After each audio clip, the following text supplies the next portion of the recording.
नमस्कार साथियों मेरा नाम है राजू यादव, जिलाध्यक्ष आम आदमी पार्टी किसान प्रकोष्ठ। साथियों, आज आपके सामने एक बहुत बड़ा मुद्दा जो लोगों की ज़िंदगी के साथ जुड़ा है उसको लाने की मैं कोशिश कर रहा हूँ। साथियों, अब सभी को पता है कि गर्मियाँ चल रही हैं और गर्मियों के समय में दिल्ली में पानी का अभाव प्रतिवर्ष हो जाता है। हर साल दिल्ली के लोग पानी के लिए तरसते हैं। कहीं ना कहीं यहाँ पर भारतीय जनता पार्टी एक बार फिर से दिल्ली के साथ सौतेला व्यवहार कर रही है। साथियों, मैं आपकी जानकारी के लिए कुछ आंकड़े आपके सामने रखना चाहूँगा। आंकड़े क्या हैं वो मैं आपको बताऊँगा। दिल्ली में प्रतिवर्ष 1040 से 990 क्यूसेक पानी आता था। 1040 से 990 क्यूसेक पानी आता था हर साल। लेकिन जो भारतीय जनता पार्टी की हरियाणा सरकार है उसने केवल 924 क्यूसेक पानी ही छोड़ा है। केवल 924 क्यूसेक पानी छोड़ा है। 924 से लेकर के 840 क्यूसेक पानी ही छोड़ा गया है। साथियों, ये तो बहुत गलत बात है ना। आपको क्या लगता है कि दिल्ली पानी खुद बना लेगी? दिल्ली एक लैंडलॉक एरिया है और दिल्ली की जो नदियां आती हैं वो हरियाणा से होती हुई आती हैं। और हरियाणा में इस समय किसकी सरकार है? आप बताइए। हरियाणा में बीजेपी की सरकार। और कहीं ना कहीं मैं भारतीय जनता पार्टी के लोगों से कहना चाहता हूं कि दिल्ली के लोगों के साथ खिलवाड़ करना बंद कर दीजिए। आपने जिस तरह से चुनाव के समय में अपना तंत्र का प्रयोग किया, कहीं ना कहीं आम आदमी पार्टी और कांग्रेस के खातों को सीज करके तो जो तुमने चुनाव जीता है, कहीं ना कहीं आप चाहते हैं कि दिल्ली पर कब्जा कर लिया जाए। ये कभी संभव नहीं हो सकता। ये कभी संभव नहीं हो सकता। साथियों, सबसे पहले मैं भारतीय जनता पार्टी से अनुरोध करना चाहूँगा कि दिल्ली का जो पानी है वो दिल्ली को दें, क्योंकि अगर दिल्ली में पानी की किल्लत आती है तो ये बहुत गंभीर समस्या है। जबकि सुप्रीम कोर्ट ने कहीं ना कहीं दिल्ली के हक में फैसला दिया है। सुप्रीम कोर्ट ने हिमाचल प्रदेश को आदेश दिया है कि आप पानी छोड़िए। जब हिमाचल प्रदेश पानी छोड़ रहा है अपनी नदियों में, तो दिल्ली तक पानी को आने क्यों नहीं दिया जा रहा है? ये हरियाणा की सरकार क्यों इस तरह का व्यवहार कर रही है? ये हरियाणा की सरकार क्या वास्तव में दिल्ली के लोगों को मारना चाहती है? साथियों, आपकी क्या राय है इस पर? कृपया करके जो है अपनी राय रखें।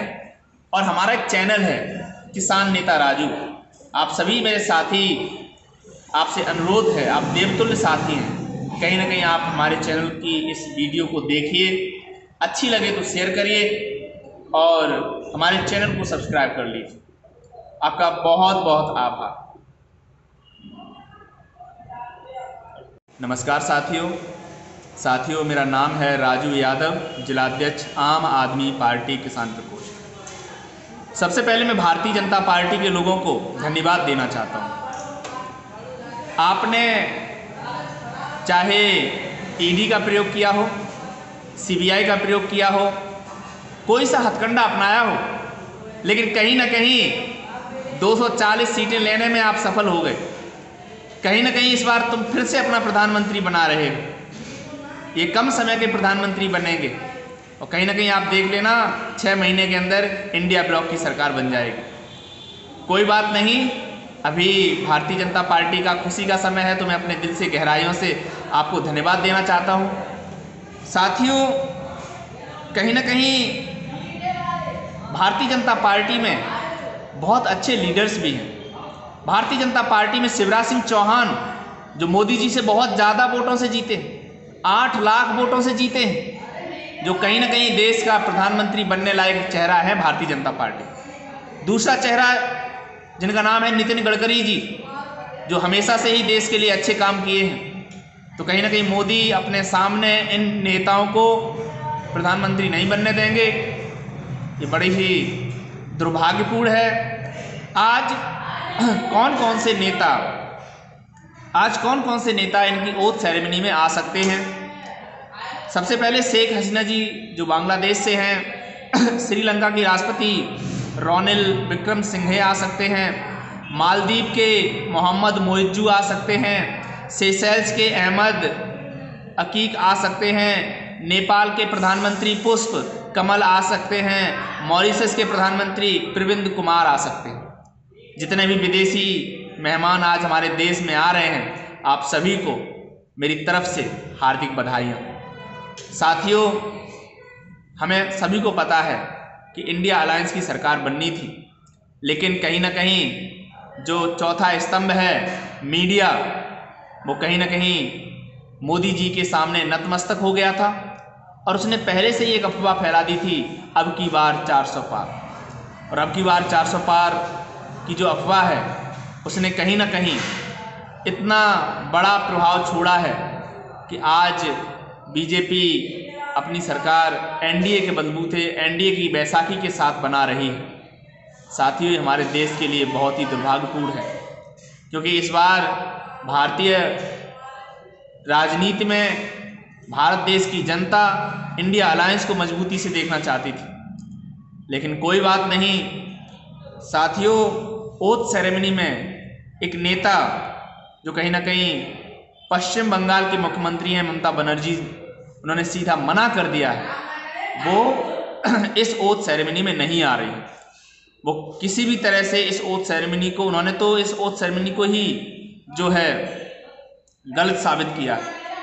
उन्होंने कहा है कि बहुत जल्द इंडिया ब्लॉक की सरकार बनेगी और जो नेता उनके साथ हैं उन्हें बड़े बड़े पद दिए जाएंगे। साथियों, टीएमसी पहली ऐसी पार्टी बनने जा रही है जो ओथ सेरेमनी में हिस्सा नहीं लेगी। तो कहीं ना कहीं मैं एक बार फिर से जो है टीएमसी को धन्यवाद देता हूं।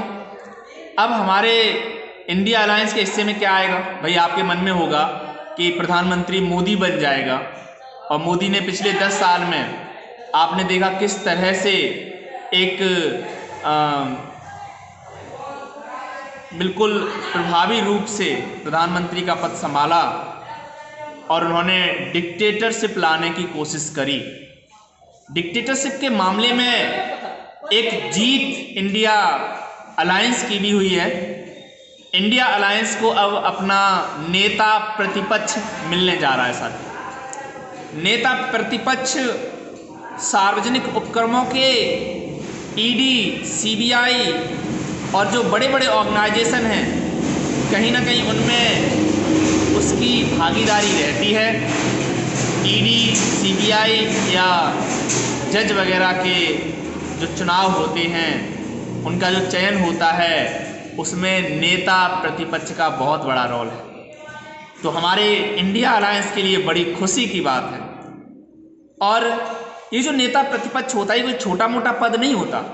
ये नेता प्रतिपक्ष का जो पद होता है, एक कैबिनेट मंत्री के बराबर इसकी वैल्यू होती है। जो कैबिनेट मंत्रियों को फ्री में बंगला, कार, ड्राइवर और सत्कार भत्ता मिलता है, वही कहीं ना कहीं नेता प्रतिपक्ष को मिलेगा। और जहां तक हमें पता है, राहुल गांधी जी नेता प्रतिपक्ष होंगे। राहुल गांधी जी कहीं ना कहीं नेता प्रतिपक्ष इसलिए होंगे क्योंकि नेता प्रतिपक्ष के लिए 55 के समथिंग सीटों की जरूरत पड़ती है, और राहुल गांधी जी के पास 99 थी, अब एक और आ गया है बीजेपी का सांसद, तो अब कहीं ना कहीं 100 हो गई हैं। तो ये बहुत खुशी की बात है। नेता प्रतिपक्ष 1952 में पहली बार लोकसभा में बनाया गया था, और ये जीवी मावलेंकर ने बनाया था। इसमें रूल था कि जिसके पास 10% सीट होंगी वो नेता प्रतिपक्ष बनेगा। 1977 के संसदीय एक्ट में इनकी सैलरी को लेकर और दूसरे चेंज देखने को मिले। तो कहीं ना कहीं मैं एक बार फिर से नरेंद्र मोदी जी को हार्दिक बधाइयाँ देता हूँ। भारतीय जनता पार्टी के लोगों से कहना चाहता हूँ कि आशा करूँगा कि पिछले 10 वर्ष जैसा शासन न देखने को मिले। इस बार लोगों के लिए रोजगार देखने को मिले, इस बार किसानों की आय जो दोगुनी करने की बात करी उस पर चर्चा हो, इस बार बच्चों के भविष्य पे चर्चा हो, जो पेपर लीक हुए हैं उस पर चर्चा हो। आप लगातार आपकी सरकार विफल साबित रही है। हम आशा करते हैं कि ये सरकार देश हित में साबित होगी। मैं हूँ राजू यादव, आपसे अपील करता हूँ कि आप हमारे चैनल पे आए हैं, कृपया करके वीडियो को देखें, लाइक करें, शेयर करें और सब्सक्राइब करें। बहुत बहुत धन्यवाद।